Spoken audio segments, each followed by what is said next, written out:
শহরকে পরিষ্কার ও পরিচ্ছন্ন রাখতে এবার কড়া পদক্ষেপ নিতে চলেছে বিভিন্ন পুরসভা। রাস্তাঘাটে ময়লা ফেলা, প্লাস্টিক বা আবর্জনা ছড়িয়ে দেওয়ার বিরুদ্ধে 1 সেপ্টেম্বর থেকে জরিমানা আরোপ করা হবে বলে জানানো হয়েছে প্রশাসনের পক্ষ থেকে। পুর কর্তৃপক্ষের সূত্র খবর, বহুবার সচেতনতা অভিযান চালানোর সত্ত্বেও সাধারণ মানুষের একাংশ এখনও রাস্তায় আবর্জনা ফেলার অভ্যাস ত্যাগ করেনি। এর ফলে নিকাশি ব্যবস্থার সমস্যা, জল জমে থাকা, দুর্গন্ধ এবং পরিবেশ দূষণের মতো একাধিক সমস্যা তৈরি হচ্ছে। এই পরিস্থিতি মোকাবিলার এবার সরাসরি জরিমানার পথে হাঁটছে প্রশাসন। নতুন নিয়ম অনুযায়ী রাস্তায় থুতু ফেলা, প্লাস্টিক বা খাবারের প্যাকেট ছড়িয়ে দেওয়া, নির্মাণ বর্জ্য ফেলে রাখা কিংবা ডাস্টবিনের বাইরে আবর্জনা ফেললে নির্দিষ্ট অঙ্কের জরিমানা দিতে হবে। পুরসভার নজরদারি দল এবং সিসিটিভির মাধ্যমে এই ধরনের অপরাধ চিহ্নিত করা হবে।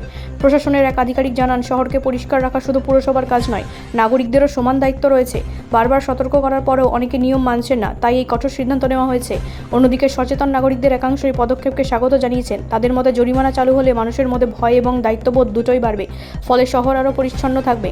তবে কিছু মানুষ এই সিদ্ধান্ত নিয়ে উদ্বেগ প্রকাশ করেছেন।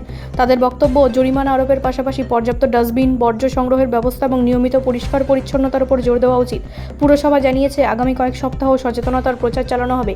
এরপর 1 সেপ্টেম্বর থেকে পুরোপুরি কার্যকর হবে এই নতুন নিয়ম। শহরকে পরিচ্ছন্ন রাখতে নাগরিকদের সক্রিয় সহযোগিতাই সবচেয়ে গুরুত্বপূর্ণ বলে মনে করছে প্রশাসন। ব্যুরো রিপোর্ট, রাষ্ট্রীয় প্রসার বাংলা।